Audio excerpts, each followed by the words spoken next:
The flash of cameras felt like tiny knives against my retinas. Each burst of light sent a stabbing pain through my skull, but I kept smiling.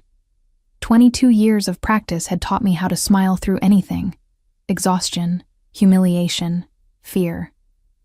The smile was as much a part of my costume as the Versace gown that cost more than most people made in 6 months. "Aretha, over here. Give us that gorgeous smile. Who are you wearing tonight?" I turned on instinct, angling my body the way my publicist had drilled into me since I was 7 years old. Left side, always the left side. Chin down slightly, eyes up through the lashes. The pose that made me look vulnerable and sultry at the same time. The pose that had graced 1,000 magazine covers. The premiere of Midnight Confession should have been my triumph. The role had pushed me to places I didn't know existed, demanded things from me that left me hollow and shaking after every take. Critics were already calling it career-defining work. But all I could think about as I smiled for the cameras was the letter that had arrived at my trailer yesterday. "I'm going to carve that pretty face off your skull." The 4th death threat in 2 weeks. Each one more specific, more intimate, more terrifying than the last. Someone knew where I slept, what I ate for breakfast, which route my driver took to the studio.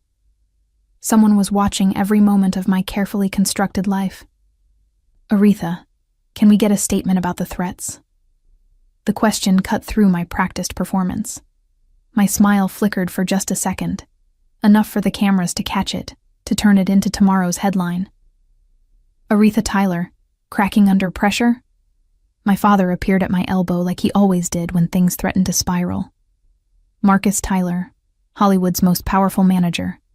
The man who'd turned his daughter into a commodity before she could walk. His hand settled on my lower back with just enough pressure to remind me of the rules. Keep smiling. Don't show weakness. The show must go on. "That's all for tonight, folks," he said smoothly, his voice carrying the authority of someone who controlled access to one of Hollywood's biggest stars. "Aretha needs to get inside." The hand on my back became firmer, steering me through the chaos of photographers and fans screaming my name. I caught glimpses of faces in the crowd, some worshipful, some hungry, all of them wanting something from me. My time, my attention, my soul. Inside the theater, the air was cooler, but no less suffocating. Industry people packed the lobby, all perfectly dressed, perfectly coiffed, perfectly fake. I recognized most of them. Directors who'd tried to get me alone in their trailers.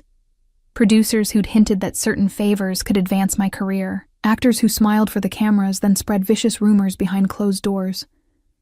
This was my world. Had been my entire life, and I'd never felt more like a stranger in it. "We need to talk," my father said, his voice low enough that no one else could hear. "After the screening."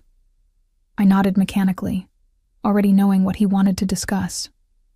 The threats. The attempted break-in at my house last week. The suspicious car that had followed my driver for 3 days straight. The reality we'd both been trying to ignore. Someone really did want me dead. The screening passed in a blur. I sat in the darkness, watching myself on the screen. A version of me that could cry on command, could bare her soul with perfect precision, could make audiences believe she was feeling things I'd long ago learned to shut away. The irony wasn't lost on me. I could portray every human emotion with devastating authenticity, but I'd forgotten how to actually feel them. When it ended, the applause was thunderous. I stood, smiled, waved, said all the right things. My co-star kissed my cheek. The director gave a speech praising my raw vulnerability. Industry veterans told me I'd finally arrived as a serious actress. None of them saw me at all. The after-party was at some exclusive club in West Hollywood, the kind of place where bottles of champagne cost what most people made in a month. I stayed exactly 90 minutes, long enough to be seen, not long enough to seem desperate or drunk. My father shadowed me the entire time, making sure I talked to the right people, laughed at the right jokes, networked with surgical precision. By the time we left, my face hurt from smiling and my feet were bleeding inside my 4-inch Louboutins. But I'd done my job. I'd been Aretha Tyler, America's sweetheart, the girl next door who happened to look like she'd been sculpted by angels and could cry on cue. "The car's waiting," my father said as we exited through a back entrance, away from the remaining photographers. I expected to see our usual driver, Miguel, with his kind eyes and gentle silence. Instead, a black Escalade sat idling at the curb, windows tinted so dark I couldn't see inside.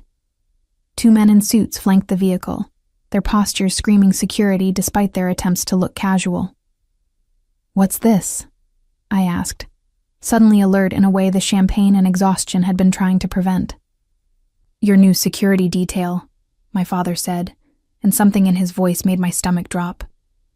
"Things have escalated, Aretha. The police found evidence that the person sending those threats has been surveilling you for months.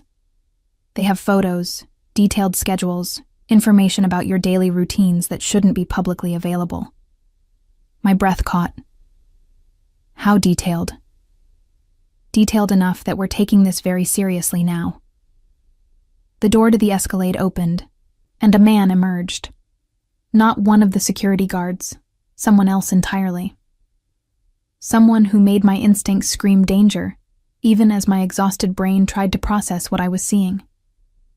He was tall, easily over 6 feet, with broad shoulders that filled out his black suit in a way that suggested the muscles beneath weren't just for show. Dark hair cut short and styled back from a face that could have been carved from granite.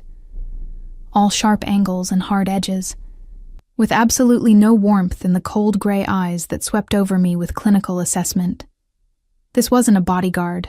This was something else entirely. "Aretha," my father said. "This is Drake Carter. He'll be heading your security detail personally." Drake Carter. The name rang a bell somewhere in my consciousness, though I couldn't immediately place it. But the way he looked at me, like I was a problem to be solved rather than a person, made every muscle in my body tense. "Miss Tyler," he said, his voice a deep rumble that matched everything else about him. Cold, controlled, dangerous. He didn't offer his hand, didn't smile, didn't show any of the deference I'd grown accustomed to from people who worked for me. "I don't need a babysitter," I said, exhaustion making me more blunt than usual. "I have security. Miguel has been driving me for 3 years without incident." "Miguel is a driver," Drake replied, and there was something almost dismissive in his tone. "What you need right now goes far beyond someone who knows how to navigate Los Angeles traffic." The arrogance in his voice made my jaw clench. I'd spent my entire life being told what I needed, what I should wear, how I should speak, who I should be. I didn't need another man adding his voice to that chorus. "Look," I said, turning to my father, "I appreciate the concern, but—" "This isn't a negotiation," my father interrupted, his voice carrying that edge of steel that had gotten him to the top of Hollywood's food chain. "Someone tried to break into your house, Aretha. They disabled your alarm system. They got past your gate. If your neighbor's dog hadn't started barking, God knows what would have happened." The information hit me like a physical blow. "When was this?" "2 nights ago, while you were at that charity gala." 2 nights ago. I'd been smiling for cameras at a $5,000 a plate dinner to save the rainforest or feed hungry children or whatever cause had been trendy that week. And someone had been in my house, touching my things, walking through rooms where I slept. "Why didn't you tell me?" My voice came out smaller than I intended. "Because you had a premiere to focus on," my father said, as if that explained everything. As if my career was more important than my life. Which, in his mind, it probably was. I looked back at Drake Carter, this stranger who was apparently now in charge of keeping me alive. He watched me with those cold gray eyes, and I had the unsettling feeling he could see right through the perfectly crafted exterior to the exhausted, frightened woman beneath. "Get in the car, Miss Tyler," he said, not unkindly but with absolute authority. "We have a lot to discuss, and this parking lot isn't secure." Every instinct told me to refuse, to assert some kind of control over my own life. But I was so tired.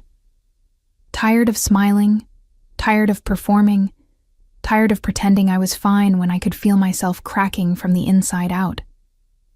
I got in the car. The interior smelled of leather and something else.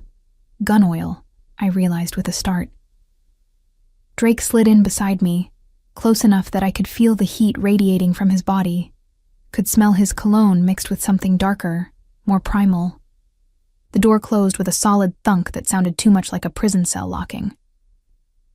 "Where are we going?" I asked as the car pulled away from the curb. "Somewhere safe," Drake replied. "Your house is compromised. Your usual haunts are too public. Until we identify who's behind these threats and neutralize them, you're going to need to make some lifestyle adjustments." Lifestyle adjustments, as if my entire existence wasn't already a series of adjustments made to accommodate everyone else's needs and expectations. "I have commitments," I said, pulling out my phone to check my calendar. "Photo shoots, interviews, a table read next week for—" Drake's hand closed over mine, taking the phone with gentle but immovable force. His skin was warm, rougher than I expected, and the contact sent an unexpected jolt through me. "Those commitments just became less important than staying alive," he said, powering down my phone. I stared at him, at this stranger who just walked into my life and immediately started making decisions about it. "You can't just—" "I can, and I will." He met my gaze steadily. "Your father hired me to keep you safe, Miss Tyler. That's what I intend to do, with or without your cooperation. Though things will go much more smoothly if you choose to work with me instead of fighting me at every turn." The presumption of it, the sheer arrogance, made anger flare hot in my chest. "You don't know anything about me or my life." "I know more than you think." He pulled out a tablet. Swiping through screens filled with information I recognized as my own life laid bare. Aretha Marie Tyler, 24 years old. Started acting at age 3 in a diaper commercial. First major role at 7 in Little Miss Sunshine. Transitioned from child star to serious actress with your performance in Breaking Point at 19. 3 Golden Globe nominations, 1 win. Currently, one of Hollywood's highest paid actresses under 30. He kept reading, and each detail felt like a violation. My failed engagement to my co-star 2 years ago. The eating disorder I'd battled at 16. The prescription medication I took for anxiety. My routine, my habits, my secrets. All reduced to bullet points on a screen. "Stop," I said, my voice tight. He looked up, and for a moment, something that might have been sympathy flickered in those cold eyes. But it was gone before I could be sure. "I don't need your life story to keep you safe," he said, setting the tablet aside. "But I do need you to understand that whoever is after you has done their homework. They know you, Miss Tyler. They've studied you. Which means I need to know you too. Every detail, every pattern, every weakness someone could exploit." The word weakness made me flinch. My whole life had been about hiding weakness, about projecting invulnerability even when I was falling apart inside. "So what happens now?" I asked, hating how lost I sounded. "Now you tell me everything," Drake said. "Every strange encounter, every person who made you uncomfortable, every gift from an overzealous fan. Everything." I looked out the window at Los Angeles streaming past. My city, my cage, the only world I'd ever really known. Somewhere out there, someone wanted me dead. And my only protection was this cold, dangerous man who looked at me like I was just another job. I didn't know it then, but Drake Carter was about to become the most dangerous thing in my life. Not because he wanted to hurt me, but because he was the first person in years who would refuse to let me hide, and that terrified me more than any death threat ever could. The safe house was in Malibu, perched on a cliff overlooking the Pacific Ocean with security that would make Fort Knox jealous. Cameras everywhere, armed guards patrolling the perimeter, and enough technology to track every living thing within a mile radius. My prison had an ocean view. Drake had installed me in the master bedroom. All whites and grays with floor-to-ceiling windows that should have made the space feel open, but somehow made me feel more trapped. Like I was on display in the world's most expensive fishbowl. "The windows are bulletproof," he'd said when he saw me staring at them that first night. "Triple-layered ballistic glass. Someone could fire a rocket launcher at them and you'd be fine." The reassurance had the opposite effect. I'd spent the night lying awake, imagining all the ways someone might try to kill me if bullets weren't an option. That was 3 days ago. 3 days of being shadowed every moment, of having my phone monitored, of needing permission to step onto the fucking balcony. 3 days of Drake Carter's cold efficiency and absolute control over every aspect of my existence. I was going insane.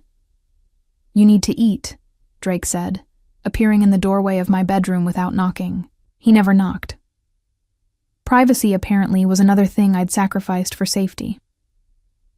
"I'm not hungry," I replied, not looking up from the book I'd been pretending to read for the past hour. "You haven't eaten since yesterday morning. That bagel you picked at doesn't count. Since when is my eating schedule part of your security responsibilities? Since you passing out from low blood sugar became a tactical concern." He moved into the room, and I was acutely aware of how much space he took up. Not just physically, though God knew he was imposing enough, but his presence seemed to fill every corner, demanding attention. I finally looked at him. He'd changed from his usual suit into dark jeans and a black t-shirt that did absolutely nothing to hide the muscles beneath. His hair was still damp from a shower, pushed back from his face in a way that made the sharp angles of his features even more pronounced. He was objectively attractive. I'd noticed that the first night, in the clinical way I noticed most things about people, cataloging details for potential use later. But there was nothing soft about Drake Carter's attractiveness. It was all hard edges and barely contained violence, like a blade wrapped in expensive fabric. "There's dinner downstairs," he said when I didn't respond. "Grilled salmon, roasted vegetables, brown rice. Nothing that will upset your delicate Hollywood stomach." The sarcasm in his voice made my jaw clench. "My delicate Hollywood stomach? I've read your dietary restrictions. No gluten, no dairy, no red meat, no sugar, no fun." He crossed his arms, leaning against the doorframe. "Let me guess, your nutritionist prescribed it?" "My trainer," I corrected, hating that I was defending myself. "I have to maintain a certain look for my career." "Your career." He said it like it was a dirty word. "Right. Can't have America's sweetheart looking anything less than perfect." The contempt in his voice was like a slap. I stood, the book tumbling from my lap. "You don't know anything about my life or what I have to do to maintain it. Don't I?" He pushed off the doorframe, moving into my space with that predatory grace that made my pulse spike. "I know you've been working nonstop since you were 3 years old. I know your father controls every aspect of your career, and from what I can see, most of your personal life too. I know you haven't taken a vacation that wasn't for a film shoot in 6 years. I know—" "Stop."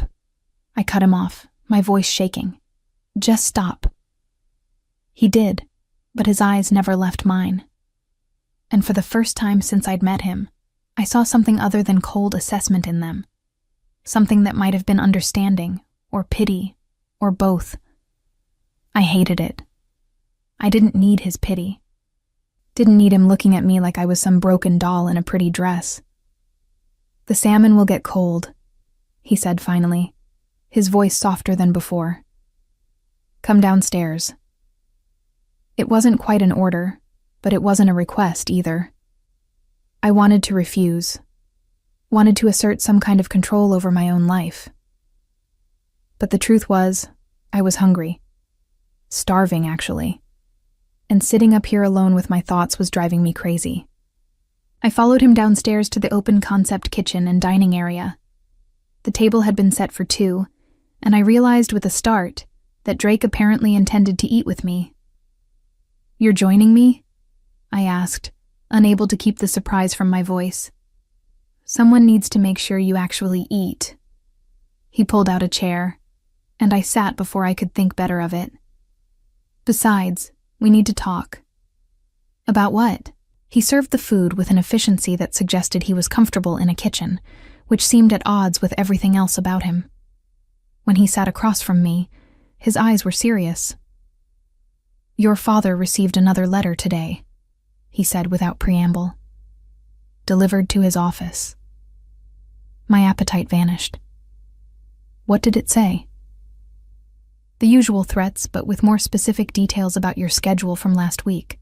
Places you went, people you saw, conversations you had in supposedly private locations." He paused. "Whoever this is, they're not just watching you, Aretha. They're close. Close enough to have access to information that should be confidential." The use of my first name surprised me. He'd been calling me Miss Tyler since we met, maintaining that professional distance. The shift felt significant somehow. "You think it's someone I know?" I said, the realization settling like ice in my stomach.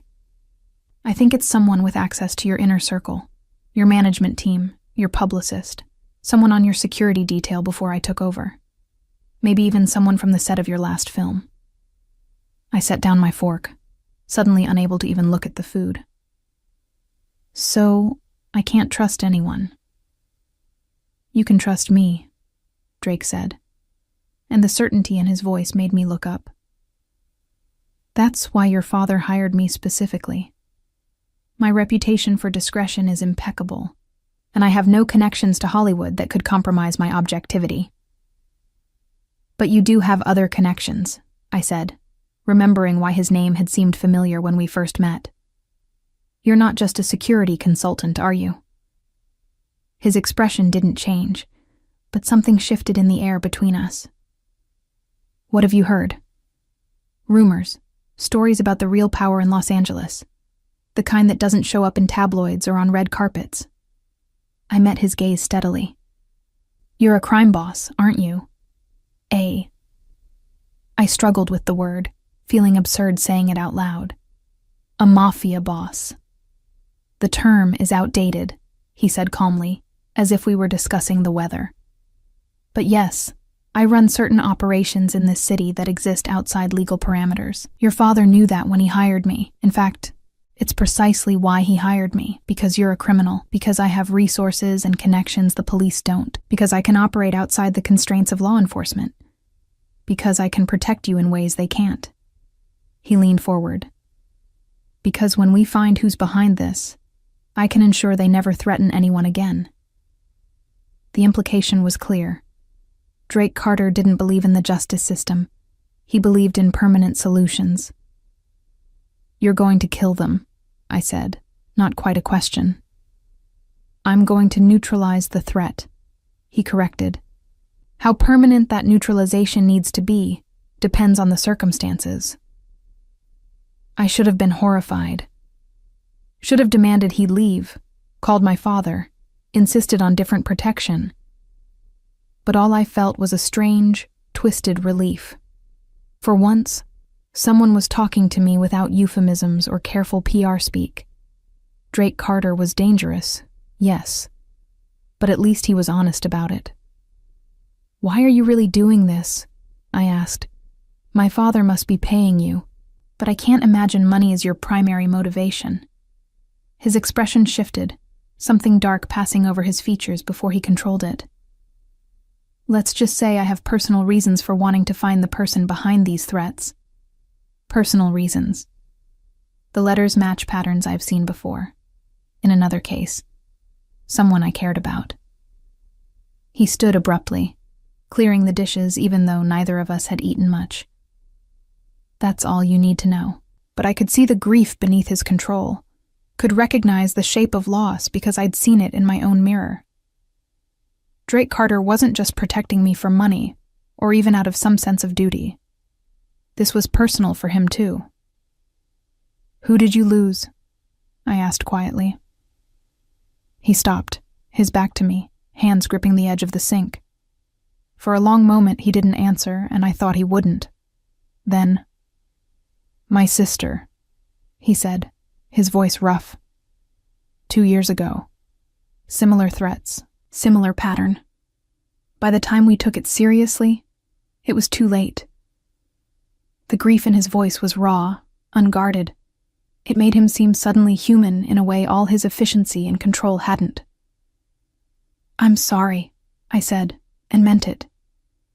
He turned, and his eyes were cold again, the vulnerability locked away. Don't be sorry. Help me catch the bastard who killed her, because I'm fairly certain it's the same person who's after you. The weight of that statement settled over me. I wasn't just a target. I was bait. A tool to help Drake Carter catch his sister's killer. Does my father know? I asked. That this is connected to your sister? He knows I have incentive beyond money to keep you safe. The specifics are between you and me. Why tell me at all? Because you deserve to know why I'm so invested in this, and because I need you to trust me completely if we're going to work together. He moved back to the table, sitting across from me again. I'm not going to lie to you, Aretha. Your life is in danger. Real, serious danger. But I will do everything in my power to protect you. Not just because I'm being paid, but because I need to catch this person. For my sister. For my niece who almost lost her life too. For every future victim if we don't stop this now. The honesty was brutal, but refreshing. No one ever spoke to me like this. Like I was capable of handling the truth instead of needing to be protected from it. What do you need from me? I asked. Everything. Every detail about your life, no matter how small or embarrassing or private. Every person you've worked with, every relationship you've had, every place you frequent. I need to know you inside and out, Aretha. Your patterns, your habits, your weaknesses. Because whoever is after you already knows all of that. They're counting on us not knowing. The idea of being that exposed to him, of letting him see behind the carefully constructed persona, made my chest tight with anxiety, but I nodded. Okay. We start tomorrow. Full background interviews, pattern analysis, threat assessment. He stood again. For tonight, try to get some sleep. I'll be in the room next to yours if you need anything. He moved toward the door, and I found myself calling after him. Drake? He paused, looking back. Thank you, I said, for being honest with me, for treating me like I can handle the truth. Something shifted in his expression, a crack in that cold exterior. You're stronger than you think you are, Aretha. I can see that, even if no one else bothers to look. He left before I could respond, and I sat alone in that beautiful prison of a house, my heart racing for reasons that had nothing to do with fear. Drake Carter saw me. Not the actress, not the brand, not the carefully constructed image. He saw the person beneath, and he thought I was strong. That was more dangerous than any death threat could ever be. The interrogation, because that's what it really was, despite Drake's attempts to call it a background interview, started at 8 the next morning. I'd barely slept, my mind spinning with everything he'd told me, with the weight of being bait for a killer who'd already murdered once. Drake was already in the living room when I came downstairs, the coffee table covered with files, photographs, and what looked like a timeline stretching back years. He'd set up multiple laptops, their screens displaying data I couldn't quite make out from the doorway. Coffee? He asked without looking up, and I realized he'd somehow known I was there despite being completely focused on his work. Please, I said, moving into the room. I'd dressed carefully that morning, yoga pants and an oversized sweater, my hair pulled back in a messy bun, no makeup. The real me, or as close to real as I ever got. If he wanted to know me, he might as well see this version too. He glanced up as I approached, and something flickered in his eyes as they traveled over me. Not the cold assessment I'd grown used to, but something warmer, more human. It was gone in a second, replaced by his usual control, but I'd seen it. "You look different," he said, standing to pour coffee from a French press I hadn't noticed. "Younger." "I'm not wearing my mask," I replied, accepting the mug he offered. Our fingers brushed, and I felt that same jolt of awareness I'd experienced in the car. This is what I actually look like. I prefer it. He said it simply, as if the observation meant nothing, but I felt heat rise to my cheeks anyway. We settled on opposite ends of the couch, and Drake pulled up the first file on his tablet. "Let's start with your childhood. I know the public story. Child star, doting father who became your manager, steady rise to fame. But I want the real story." I stared into my coffee, watching the cream swirl in dark patterns. "The real story isn't very interesting. Try me." So I told him about how my mother left when I was 2, unable to handle my father's ambition, and the way he'd turned me into a commodity before I could walk. About auditions every weekend, acting classes every day after school, summers spent on film sets instead of playing with friends. About learning to cry on command by age 5 because that's what the script required. About never having a childhood because I was too busy portraying children for other people's entertainment. Drake listened without interrupting, his gray eyes fixed on my face with an intensity that should have made me uncomfortable but somehow didn't. He wasn't looking at Aretha Tyler, Hollywood's golden girl. He was looking at me, seeing things I'd never let anyone see before.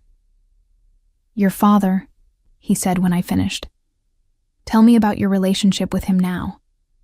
I laughed, the sound bitter even to my own ears. "He's my manager. He controls my career, my finances, my schedule. Every decision about my life goes through him." "That's the professional relationship. What about the personal one?" The question made something twist in my chest. There is no personal relationship. There hasn't been since I was a child. Maybe never. Marcus Tyler doesn't have a daughter. He has a very profitable investment. Does he know about the eating disorder? The anxiety medication? I stiffened. He knows what he needs to know to manage my image. That's not an answer. It's the only answer I have. I set down my coffee with more force than necessary. My father cares about my career. Whether I'm healthy or happy or falling apart inside is irrelevant as long as I show up on set and deliver the performance. Drake was quiet for a moment, and when he spoke again, his voice was softer. My father was like that too. Not with me, but with my sister. Sophia was beautiful, talented, everything he wanted in a daughter. He controlled every aspect of her life, who she saw, who she dated, what she wore. He said it was for her protection, to keep her safe in our world. What happened to her? I asked, even though I already knew the broad strokes. She met someone, fell in love, wanted to leave that life behind. His jaw tightened. My father forbade it, said she belonged to the family, that her life wasn't hers to throw away. So she ran, and 3 months later, she was dead. I'm sorry, I said again, meaning it even more this time. Don't be sorry. Be careful. He leaned forward, his eyes intense. Your father's control, his obsession with your career. It's made you vulnerable, Aretha. You're so focused on pleasing him, on maintaining this image, that you've made yourself predictable. Predictable people are easy targets. The word stung because they were true. So what do? You start making your own choices. You start trusting your instincts instead of your father's directives. You start living for yourself instead of for the cameras. He paused. And you start by telling me everything you've been too afraid to tell anyone else. Over the next several hours, I did exactly that. I told him about the director who'd cornered me in his trailer when I was 16, about the producer who'd made his interest very clear and very unwelcome when I was 19. I told him about the co-star I'd been engaged to, how he'd been sleeping with multiple women throughout our relationship, how I'd found out from a tabloid like everyone else.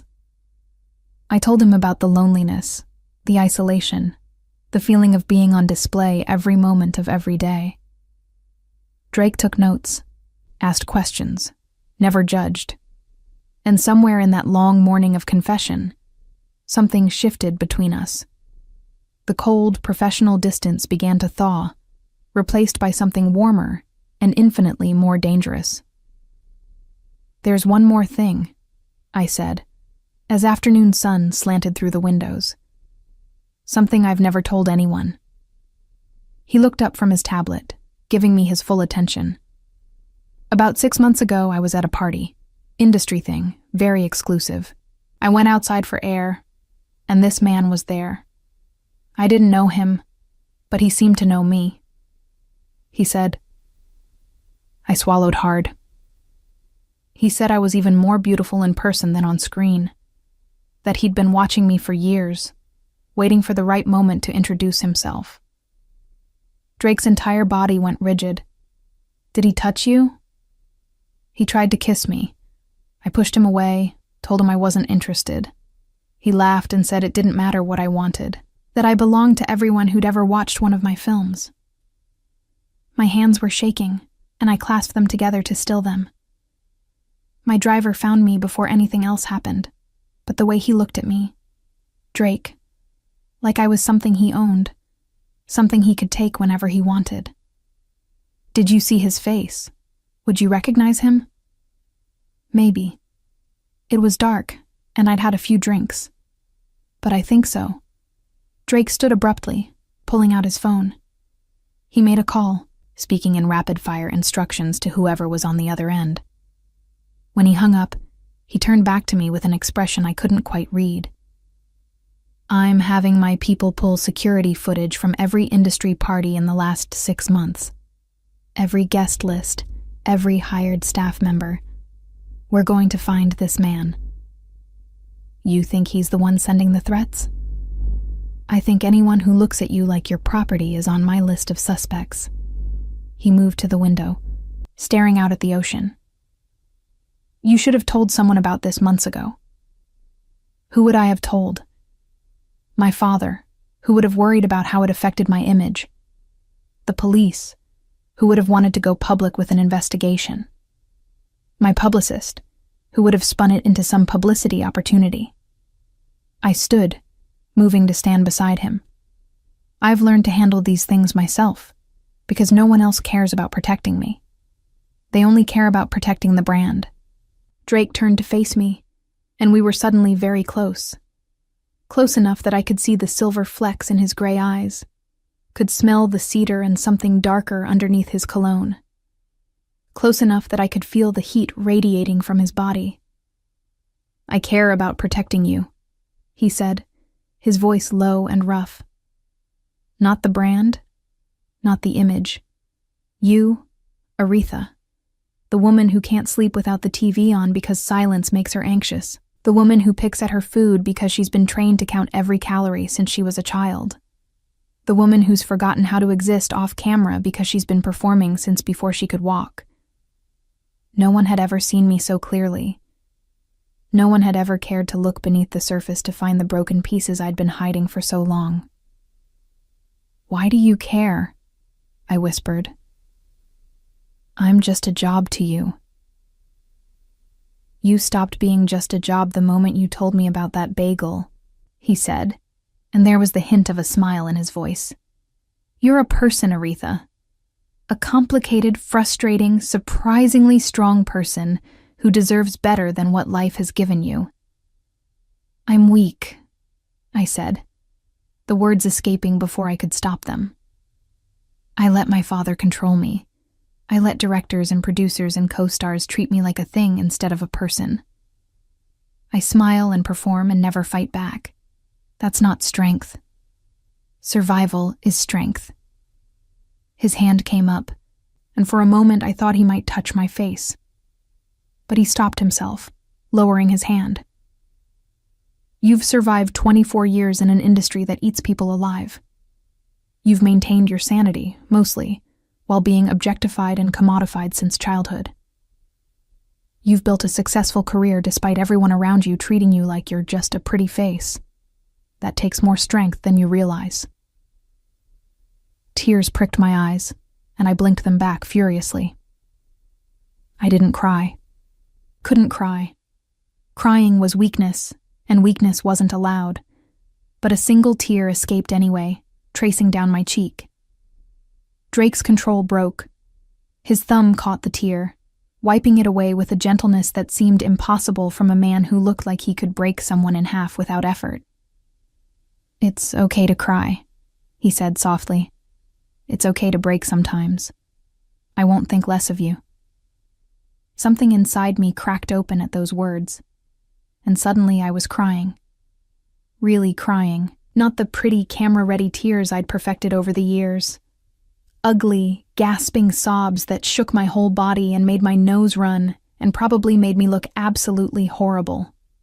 Drake pulled me against his chest, his arms coming around me with surprising tenderness.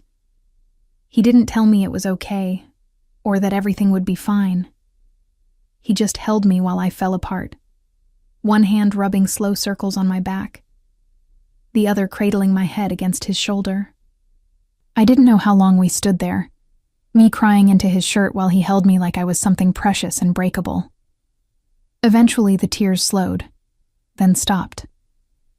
But neither of us moved. "I'm sorry," I said finally, my voice muffled against his chest. "I got your shirt wet. I have others." His voice rumbled through his chest, and I could feel his heartbeat steady and strong under my cheek. "Feel better?" "Embarrassed, mostly." "Don't be." He pulled back just enough to look at me, and his eyes were warm in a way I'd never seen. "You've been holding that in for a long time.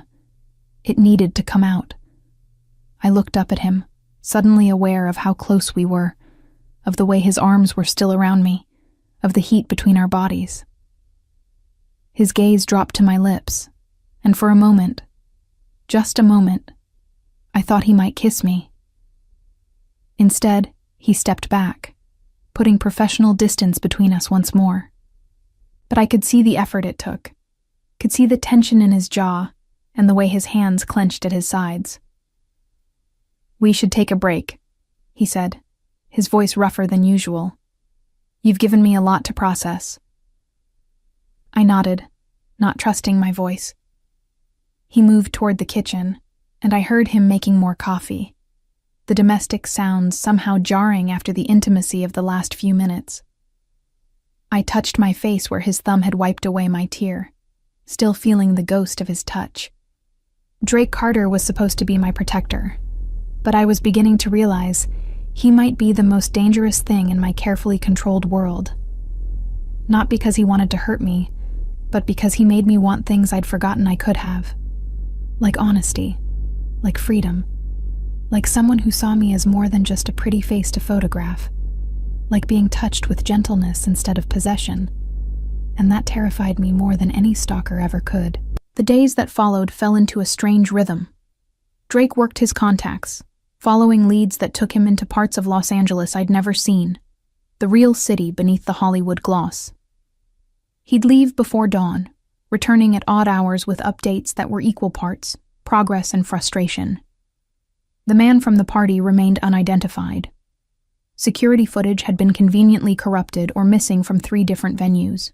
Guest lists had people registered under fake names or as someone's +1. Whoever this person was, they knew how to move through my world without leaving traces. When Drake was gone, I was left with his team. Marcus, his second in command, was a former Marine with kind eyes and an easy smile that felt jarring given the circumstances. Elena, the tech specialist, was a tiny woman with purple hair who could hack into anything and often did without asking permission first. And Tony, the driver who replaced Miguel, barely spoke but watched everything with the alertness of someone who'd seen too much violence They were professionals, efficient, and surprisingly easy to be around once I stopped thinking of them as my captors and started seeing them as people just doing their job. "Boss is worried about you," Marcus said one afternoon while we sat on the deck overlooking the ocean. Drake had been gone for 3 days this time, tracking a lead in San Francisco, and I'd been restless, unable to focus on anything. "He doesn't seem like someone who worries," I replied, watching the waves crash against the rocks below. Marcus laughed. "That's because you haven't seen him when you're out of his sight. Man checks in every 4 hours like clockwork. Wants updates on what you ate, whether you slept, if you seemed upset. He's got it bad." "Got what bad?" "Nothing," Marcus said quickly, but he was smiling. Forget I said anything, but I couldn't forget. The idea that Drake Carter, cold and controlled and dangerous, might actually worry about me beyond his professional obligations sent warmth spreading through my chest. That night, I couldn't sleep. I wandered through the house, restless and anxious in a way that had nothing to do with the threats on my life. I ended up in Drake's room. Not intentionally, my feet just carried me there. His space was as controlled as everything else about him. Bed made with military precision, minimal personal items, everything in its place. But on his nightstand, I found something unexpected. A photograph. A woman laughed up at the camera, beautiful and carefree, holding a small girl with dark curls and Drake's gray eyes. His sister and niece, I realized. The family he'd lost. "That was the last good day we had," Drake's voice came from the doorway, and I spun around, clutching the photo frame to my chest. "I'm sorry," I said quickly. "I shouldn't have." "It's fine." He moved into the room, and I realized he looked exhausted. His shirt was wrinkled, sleeves rolled up to his elbows, and there was a shadow of stubble on his jaw that made him look more human and somehow more dangerous. "I just got back. Marcus said you weren't sleeping." "How did the lead in San Francisco pan out?" "Dead end. Literally. The man we were tracking was found dead in his apartment 3 days ago. Overdose. Staged to look like an accident." He took the photo from me, staring at it with an expression that made my heart ache. "Whoever we're dealing with, they're cleaning up loose ends." "You think they knew you were getting close?" "I think they've been watching us just as carefully as we've been trying to find them." He set the photo down with careful precision. "Which means we need to change tactics." "What kind of tactics?" Drake's eyes met mine, and something in them made my pulse quicken. "We need to draw them out. Make them think they have an opportunity to get to you. You want to use me as bait." It wasn't a question. I want to give them a chance to make a mistake, under controlled circumstances, with my entire team in position. You'd never be in real danger. But they'd think I was vulnerable. Yes, I should have been angry, should have refused, but all I felt was a strange sense of relief. Finally, I could do something instead of just hiding and waiting. "What do you need me to do?" Drake studied me for a long moment. "You'd agree? Just like that?" "You said your sister died because no one took the threat seriously enough. Because by the time your family acted, it was too late." I met his gaze steadily. "I won't let that happen to someone else. If I can help catch this person, help prevent them from hurting anyone else, then I'll do it." Something shifted in Drake's expression, that cold control cracking to reveal something warmer underneath. "You continue to surprise me, Aretha Tyler." "Is that a good thing?" "It's a dangerous thing." He moved closer, and suddenly the room felt too small, the air too warm. "You were supposed to be just another spoiled Hollywood actress who needed babysitting. You weren't supposed to be brave.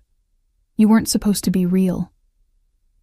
"Sorry to disappoint your prejudices," I said. trying for levity but failing because my voice came out breathless. You didn't disappoint them. You shattered them completely. His hand came up, and this time he didn't stop himself from touching me. His fingers traced along my jaw, tilting my face up to his. That's the problem. What problem? You're supposed to be a job, a means to an end. But somewhere between your confession about that bagel and watching you cry in my arms, you became something else entirely. My heart hammered against my ribs. What did I become? Mine, he said, the word rough and possessive. At least that's what I want you to become. What I shouldn't want, what I have no right to want, but want anyway. I should have pulled away, should have reminded him that this was professional, that I was vulnerable and traumatized and definitely not in a place to start something with anyone, let alone a crime boss who'd admitted to using me as bait. Instead, I leaned into his touch. And if I want that too? Then we're both incredibly stupid, he murmured, but he was leaning down, his breath warm against my lips. Because this is going to complicate everything. Maybe I'm tired of everything being simple and controlled and predictable, I whispered. Maybe I want complicated. He kissed me then, and it was nothing like the chaste, camera-ready kisses I'd performed in dozens of films. This was real and raw and desperate, his hands tangling in my hair, my fingers fisting in his shirt, both of us trying to get closer despite already being pressed together. When we finally broke apart, both breathing hard, Drake rested his forehead against mine. This can't happen. Bit late for that, I pointed out, still dizzy from the kiss. I'm serious, Aretha. You're under my protection. Getting involved with you while you're vulnerable, while you're dependent on me for your safety, it crosses every ethical line. What if I don't care about ethics right now? You should. He stepped back, putting distance between us that felt like miles. Because when this is over, when we catch whoever's threatening you, you're going to wake up and realize you've been living in a pressure cooker. Stockholm Syndrome is real, and mixing that with... Don't, I interrupted, anger flaring hot in my chest. Don't you dare suggest this is Stockholm Syndrome. Don't diminish what I feel by making it about trauma or dependence or whatever psychological explanation makes you feel better about backing away. Then what is it? He challenged. You've known me less than 2 weeks, Aretha. I've known you longer than I've known most people in my life, I shot back. You've seen parts of me I've never shown anyone. You've been more honest with me in 10 days than some people have been in 10 years. So don't tell me this isn't real, just because it doesn't fit your timeline. We stared at each other, the tension thick enough to cut. Finally, Drake ran a hand through his hair, making it stand up in a way that would have been endearing if I wasn't so angry. You're right, he said quietly. I'm sorry. That was condescending. Yes, it was. But my point stands. This situation, me being responsible for your safety, it creates a power dynamic that isn't healthy for starting a relationship. So we wait, I said, even though everything in me protested. We wait until this is over, until I'm safe, until there's no question about power dynamics or vulnerability or ethics. And then we see if what we feel right now survives contact with reality, he finished. If you still want this when you're not living in a safe house, depending on me for everything. It was reasonable, rational, everything I should have suggested myself. I hated it, but I nodded. Okay, we wait. Drake's expression softened. For what it's worth, I hope like hell you still want this when we're on the other side. Because that kiss just ruined me for anyone else. Despite everything, I smiled. Good. That was the plan. He laughed, the sound surprising from someone normally so controlled.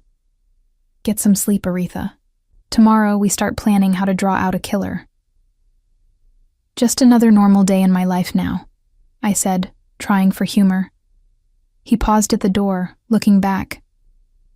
One more thing. Yeah? That man at the party, the one who said you belong to everyone, he was wrong. Drake's eyes were fierce. You don't belong to anyone except yourself. And anyone who tries to claim otherwise will have to go through me first. The promise in his voice sent shivers down my spine. Not fear, but something else entirely.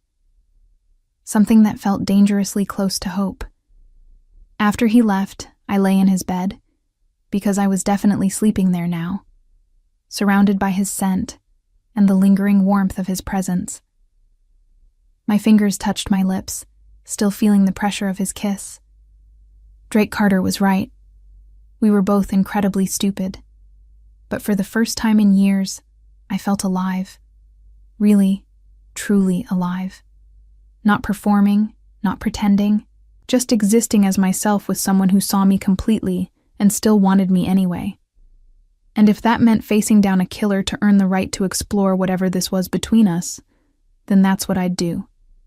I'd spent my whole life being brave on camera. It was time to be brave in real life too. The plan was simple, which made me inherently suspicious. Nothing in my life had ever been simple. I was to attend a charity gala, my first public appearance since going into hiding. The event would be heavily publicized, my attendance confirmed through leaked information to key media outlets. Every detail of my schedule would be made available through channels Drake's team knew were compromised. My security detail would appear reduced, with only Marcus visible while the rest of Drake's team operated in shadows. The killer would think they had their opportunity, and we'd be waiting. You don't have to do this, Drake said for the third time that morning as I stood in front of the mirror, trying on the dress his team had selected. It was stunning, a deep emerald silk that clung to my curves before flowing into a dramatic train. The kind of dress that would photograph beautifully and make me look like a target. We've been over this, I replied, watching him in the reflection. He was behind me, close enough that I could feel his presence like a physical weight. This is the best option we have. The best option is keeping you hidden until we identify the threat through other means, which could take months, years. I turned to face him. How many more people might die while we wait? How many other women might this person target? His jaw clenched, that muscle ticking in a way I'd learned meant he was controlling his temper. You're not responsible for hypothetical future victims. Neither are you responsible for your sister's death, I said quietly. But we both know you blame yourself anyway. Let me help you fix this, Drake. Let me help you save someone the way you couldn't save her. The words were harsh, but they needed to be said. We'd been dancing around his guilt for days, both of us pretending his motivation was purely professional, when we both knew it went far deeper than that. Drake moved closer, his hand settling on my waist with a possessiveness that made my breath catch. You're using my dead sister to manipulate me into agreeing with you. Is it working? Unfortunately, yes. His forehead dropped to rest against mine, and I could feel the tension vibrating through his body. You terrify me, Aretha Tyler. You make me want things I can't afford to want. You make me question decisions I know are right. You make me human, I suggested, my hands coming up to rest on his chest. I could feel his heart racing under my palms, matching the frantic pace of my own. Weak, he corrected. In my world, caring about someone makes you vulnerable. It gives your enemies a target. And I have a lot of enemies, Aretha. A lot of people who would love nothing more than to hurt me through someone I care about. Then we'll be careful.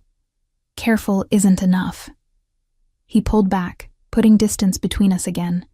It was becoming a pattern, these moments of connection followed by retreat, like he couldn't decide whether to pull me closer or push me away. After tonight, after we catch this person, you need to walk away from me. Go back to your life, your career, your world. Forget you ever met me. The words hit like a physical blow. Is that what you want? What I want is irrelevant. What's safe for you is all that matters. Don't I get a say in what's safe for me? Anger flared hot in my chest. I'm so tired of men making decisions about my life without consulting me. My father does it. My publicist does it. Every director I've ever worked with does it. I thought you were different. I am different, he said, his voice hard. I'm the kind of different that gets people killed. My sister fell in love with someone outside our world, and it got her murdered. My niece will spend the rest of her life in therapy because she watched her mother die. Every person who gets close to me ends up in danger or dead. That's not being protective, Aretha. That's being realistic. I stared at him, seeing past the cold exterior to the guilt and fear beneath. Drake Carter wasn't pushing me away because he didn't care. He was pushing me away because he cared too much. What if I'm willing to take that risk? I asked quietly. Then you're not as smart as I thought you were. He moved to the door, his hand on the handle. The gala starts at 8. Marcus will brief you on the security protocols. Wear your hair up. It'll make it easier to hide the wire. He left before I could respond, and I stood alone in that beautiful dress, feeling simultaneously powerful and helpless. Elena appeared in the doorway moments later, her purple hair pulled back into a sleek bun that made her look older, more serious. He's an idiot, she announced, moving into the room with a case of equipment. In case you were wondering. I wasn't, I lied. Sure you weren't. She began unpacking what looked like jewelry, but was actually sophisticated surveillance equipment. Drake's been alone for a long time, Aretha. Ever since Sophia died, he's been convinced that caring about anyone makes them a target. He's pushed away everyone who's tried to get close. Why are you telling me this? Because you're the first person I've seen him care about despite his best efforts not to. Elena held up a delicate necklace, its emerald pendant actually a camera and microphone. And because I think you're good for him. You make him remember what he's fighting for instead of just what he's fighting against. He doesn't want me in his life. He doesn't want you in danger. There's a difference. She fastened the necklace around my throat, her fingers gentle but efficient. After tonight, after this is over and you're safe, don't let him push you away.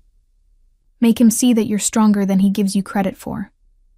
That you can handle his world if you choose to. What if I can't? The question escaped before I could stop it, revealing the fear I'd been trying to hide. What if he's right, and I'm just playing at being strong because the situation demands it? What if when this is over, I go right back to being the controlled, compliant person I've always been? Elena met my eyes in the mirror. Then you will have wasted a perfectly good opportunity to become someone new. But I don't think that's going to happen. I think you've been strong all along, Aretha. You just needed someone to see it before you could see it yourself. The gala was being held at the Grand Regency Hotel, one of Los Angeles's most prestigious venues. As our car pulled up to the entrance, I could see the red carpet stretching out like a blood-stained ribbon. Photographers lined up like executioners waiting for their target. Last chance to back out, Drake said from beside me. He'd barely spoken during the drive, his attention fixed on the tablet showing feeds from dozens of cameras his team had positioned throughout the venue. I'm not backing out. I know. He finally looked at me, and something in his expression made my heart clench. You look beautiful, by the way. I should have said that earlier. You were too busy trying to talk me out of this. Occupational hazard. His hand found mine, squeezing briefly before letting go. Remember the protocols. Marcus will be with you the entire time. Don't go anywhere alone, don't accept drinks from anyone, don't leave the main ballroom. And if anything feels wrong, signal Marcus, who will signal you, and you'll extract me immediately. I know, Drake. We've been over this 100 times. Once more won't hurt. The door opened, and the world exploded into noise and light. I stepped out onto the red carpet, and immediately the cameras started flashing, voices calling my name, questions being shouted over each other. Aretha, over here! You look stunning. Where have you been? Is it true you've been receiving death threats? That last question made me stumble, but Marcus was there instantly, his hand steady on my elbow, guiding me forward. I smiled, waved, posed for the cameras with practiced ease. The performance came naturally after so many years, my body moving through the motions while my mind stayed alert, scanning faces in the crowd for anyone who seemed too interested, too focused. Inside the ballroom, the atmosphere was exactly what I expected. Wealth and pretension wrapped in designer clothing and false smiles. People I'd known for years approached with air kisses and empty compliments, and I played my part perfectly. The gracious star, grateful for the support, deflecting questions about my absence with vague references to personal time and focusing on my craft. Through it all, I was hyper-aware of the necklace around my throat, of Drake listening to every word I said, watching through the hidden camera. It should have felt invasive, but instead it felt comforting. He was there, even when I couldn't see him. "Aretha Tyler," a voice said behind me, sending ice down my spine. "It's been too long." I turned slowly, every instinct screaming danger even as my face arranged itself into a polite smile. The man standing before me was in his late 40s, handsome in a practiced way, wearing a tuxedo that probably cost more than most people's cars. "I'm sorry," I said, my voice steady despite the alarm bells ringing in my head. "Have we met?" "Briefly, at a party 6 months ago." His smile widened, revealing perfect white teeth. "Though you seemed quite distressed that evening. I hope you're feeling better now." The party. The man who'd tried to kiss me, who'd said I belonged to everyone who watched my films. This was him. "Marcus," I said quietly, not taking my eyes off the man. My security was beside me in seconds, his hand settling on my arm in what looked like a casual gesture, but was actually positioning himself between me and the threat. "Is there a problem?" Marcus asked, his voice friendly but his eyes hard. "No problem at all," the man said, but he was watching me with an intensity that made my skin crawl. "I was just reintroducing myself to Miss Tyler. We're old friends." "I don't think we are," I said, finding my voice. "I don't even know your name." "That hurts, Aretha, after all the time I've spent getting to know you." He leaned closer, and I could smell his cologne, expensive and cloying.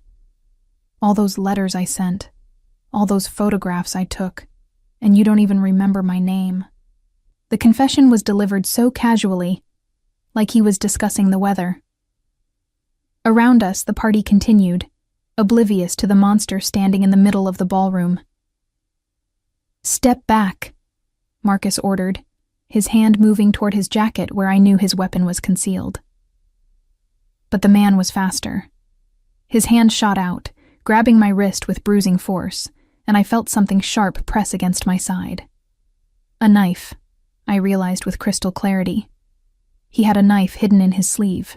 "We're going to walk out of here together," he said, his voice still friendly, his smile still in place. To anyone watching, we might have been having a pleasant conversation. "You're going to smile and wave to your adoring fans, and if you do anything to alert security, I will gut you right here on this ballroom floor. Do you understand?" I nodded, my throat too tight to speak. "Good girl."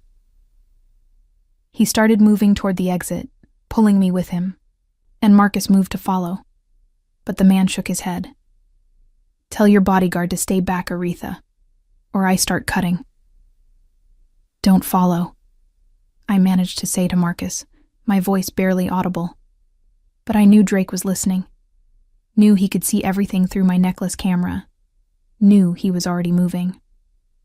The man led me through the crowd, and I smiled like he'd instructed, my face hurting from the effort. People called out to me, and I waved with my free hand, playing the part one more time. The perfect actress, giving the performance of her life while a killer held a knife to her ribs. We were almost to the exit when everything happened at once. The lights went out, plunging the ballroom into darkness. Women screamed, men shouted, and I felt the knife at my side waver for just a second. It was all the opening I needed. I'd spent years training for action roles, learning fight choreography, building strength and flexibility. I'd always thought those skills were just for camera. But now, in the darkness, I used everything I'd learned. I stomped down hard on my captor's instep, twisted away from the knife, and drove my elbow back into his solar plexus with all my strength. He grunted, his grip loosening, and then Drake was there. I couldn't see him, but I could hear the sounds of impact, flesh hitting flesh, the knife clattering to the floor. The emergency lights flickered on, bathing everything in red, and I saw Drake standing over the man who'd been terrorizing me for months. "Don't kill him," I said, and Drake looked up at me, something feral in his eyes. "Give me one good reason why not. Because I need him to face justice, real justice, not just your revenge." I moved closer, looking down at the man who'd made me a prisoner in my own life. "And because I need him to tell me why. Why me? Why did you choose me?" The man laughed, blood bubbling from his split lip. "Because you're perfect, the perfect victim, the perfect prey. Everyone loves you, Aretha Tyler, but no one really sees you. You're just an image, a fantasy. I wanted to make you real by making you afraid." Drake's fist connected with the man's jaw, and he went limp. "He's not dead," Drake said when I gasped. "Just unconscious. But if you hadn't been here, I wouldn't have stopped." Police were flooding into the ballroom now, summoned by Drake's team. Marcus appeared at my side, and Elena was there too, looking furious and relieved at the same time. "You did it," she said, pulling me into a hug. "You caught him." But I was looking at Drake, at the blood on his knuckles and the fury still burning in his eyes. He met my gaze across the chaos, and I saw everything he wasn't saying. The fear he'd felt, the rage at almost losing me, the acknowledgement that I'd held my own, that I'd been exactly as strong as he'd told me I was. "It's over," I said, the words feeling surreal.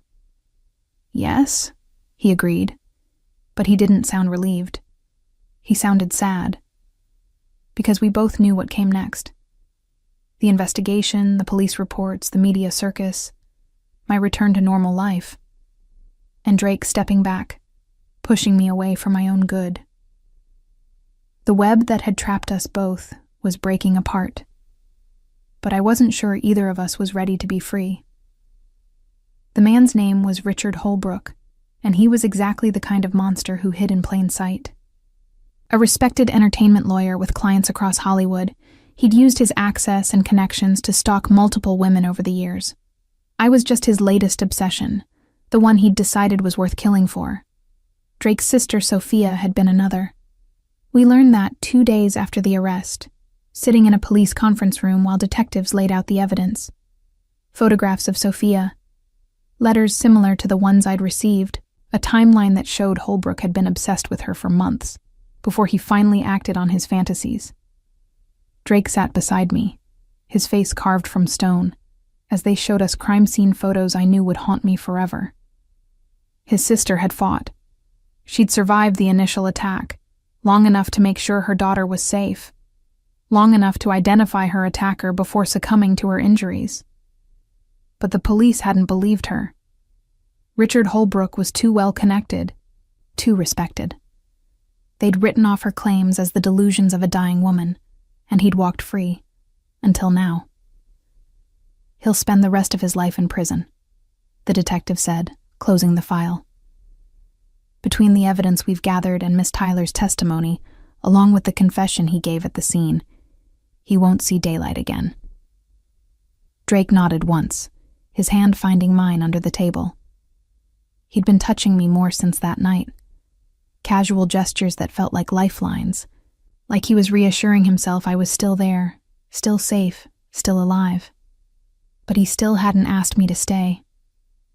The media circus that followed was exactly as exhausting as I'd feared. Every outlet wanted an interview. Every reporter wanted the inside story of how America's sweetheart had been stalked by a monster. My father appeared, suddenly concerned about my well-being, now that my survival made for good publicity. I went through the motions, the interviews, the photo shoots, the carefully crafted statements prepared by my publicist. But my heart wasn't in it anymore. Every smile felt more fake than the last, every performance more hollow. Drake's team had moved me back to my own house, now equipped with security that made Fort Knox look amateur. But Drake himself had disappeared. Marcus said he was handling business. Elena claimed he was dealing with fallout from the investigation. But I knew the truth. He was avoiding me, giving me space to recover and readjust to normal life. Preparing to remove himself from my world, now that the threat was gone. I gave him 3 days before I stopped being patient. I found him at a warehouse in East Los Angeles, the kind of place that didn't appear on any map and operated in the shadows of the city. His Escalade was parked outside, and 2 of his men tried to stop me from entering before Marcus waved them off. "He's going to be pissed you're here," Marcus warned. "Good. I'm pissed he's been avoiding me." Inside, the warehouse was exactly what I expected. Concrete and shadows, with shipping containers stacked like building blocks. Drake stood in the center with several men I didn't recognize, all of them looking dangerous in a way that should have frightened me, but didn't. "Aretha," Drake said when he saw me, and I watched every emotion flicker across his face before he controlled them. Surprise, pleasure, fear. "You shouldn't be here. You've been avoiding me." "I've been busy." "Bullshit." I moved toward him, ignoring the interested looks from his associates.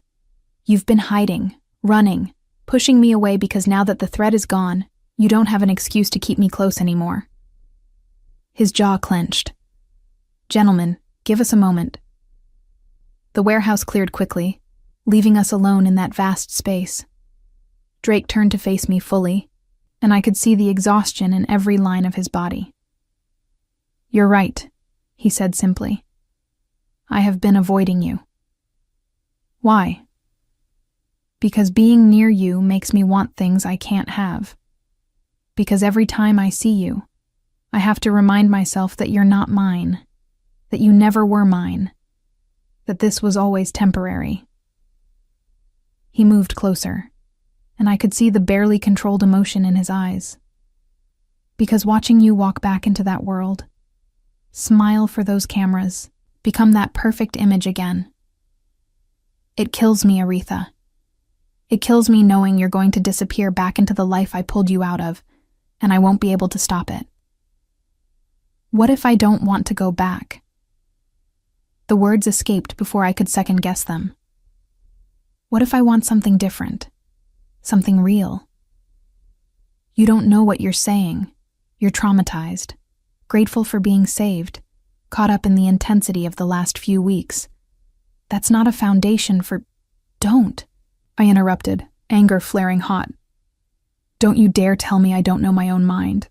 I've been making decisions based on what other people want since I was 3 years old. My father, my publicist, directors, producers, everyone telling me what to think, how to feel, who to be. You were the first person who told me I was strong enough to decide for myself. So don't take that away now by suggesting I don't actually know what I want. And what do you want?" "You," I said simply. "This. A life that's mine instead of one performed for cameras. The freedom to choose who I give myself to instead of having my body and time controlled by contracts and commitments. I want to wake up without makeup and drink coffee without counting calories. I want to cry when I'm sad and laugh when I'm happy without worrying about how it photographs. I want to be with someone who sees me, really sees me, not just the image I've been forced to project." Drake stared at me, and I watched the internal battle play across his face. "You think you want that now, but—" "I quit," I interrupted. "What?" I quit acting. I called my father this morning and told him I was done. Finished my current contracts, fulfilled my obligations, but after that, I'm out. The words felt both terrifying and liberating. He threatened to sue me, cut me off financially, destroy my reputation. I told him to do his worst. Drake's expression was unreadable.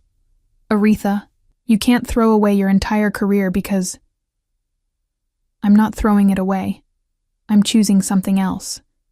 Or rather, I'm choosing the possibility of something else. I moved closer, close enough to feel his heat, to smell cedar and danger. You said you needed to know if what we feel survives contact with reality.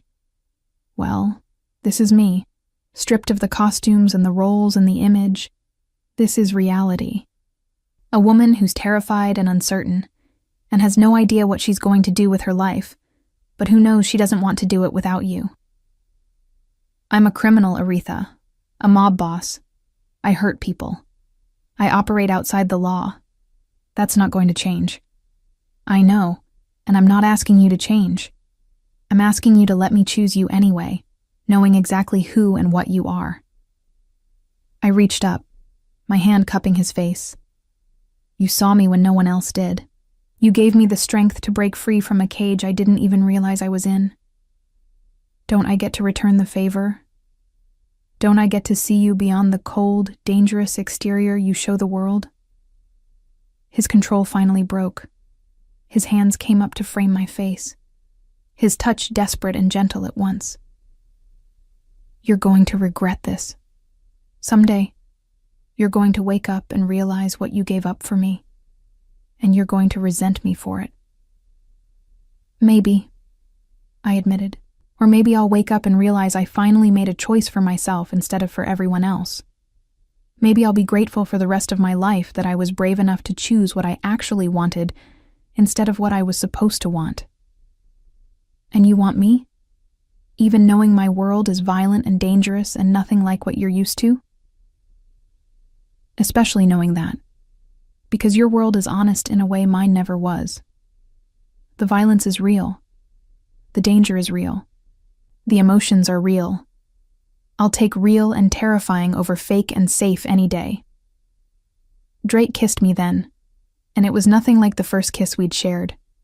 That one had been hesitant, questioning. This was absolute. A claiming and a surrender rolled into one desperate collision. When we finally broke apart, both breathing hard, he rested his forehead against mine. My family is going to hate this. They'll think you're a liability, that you're too much of a target because of who you were. Were you in love with your sister? I asked suddenly. The question seemed to catch him off guard. Of course, she was family. And loving her got her killed. But you'd do it again, wouldn't you? You'd choose to love her even knowing the cost because she was worth it. Yes. Then extend me the same courtesy. Let me choose this. Knowing the risks, knowing the costs, let me decide I'm willing to pay them, because you're worth it. Something shifted in his expression, the last of his resistance crumbling. Okay. I'll stop trying to protect you from your own choices. I'll stop pushing you away for your own good. I'll let you into my world, my life, my everything. His thumb traced my lower lip. But understand this, Aretha Tyler. If you're mine completely. I don't do halfway, and I don't share. My world doesn't have room for the kind of public life you're used to. You won't be able to walk red carpets or give interviews or live in the spotlight. Good. I'm done with the spotlight. Your father will never forgive you for this. Your industry friends will probably abandon you once you're no longer useful to their careers. You'll be giving up fame, money, status, everything you've built. I'll be trading hollow success for genuine connection. Seems like a good deal to me. Drake studied me for a long moment, and I could see him trying to find the catch, trying to convince himself this was real. Finally, he smiled. Not his controlled, professional smile, but something genuine and warm and absolutely devastating. Then welcome to my world, Aretha. It's dangerous and complicated, and nothing like what you're used to. But it's real, and it's yours if you want it. I want it, I said. I want all of it. The danger, the complications, the reality. And I want you. You have me, he promised, for better or worse. For as long as you'll have me. I kissed him again, and this time it was a promise. Not the temporary connection of protector and protected, but something deeper. Something that would last. Outside the warehouse, Los Angeles continued its relentless pace. The cameras kept flashing. The tabloids kept printing lies. The industry kept churning through fresh faces to replace the ones who dared to break free. But I was done performing for them. Done being their fantasy, their image, their carefully controlled product. I was Aretha Tyler, and for the first time in my life, that meant exactly what I decided it meant. Nothing more, nothing less. And what I decided was that I belonged here. In Drake Carter's arms, in his dangerous world, in his real, messy, complicated life. I'd spent 24 years as America's sweetheart. It was time to find out who I actually was, beneath all that carefully constructed perfection. Something told me Drake was going to enjoy watching me figure it out,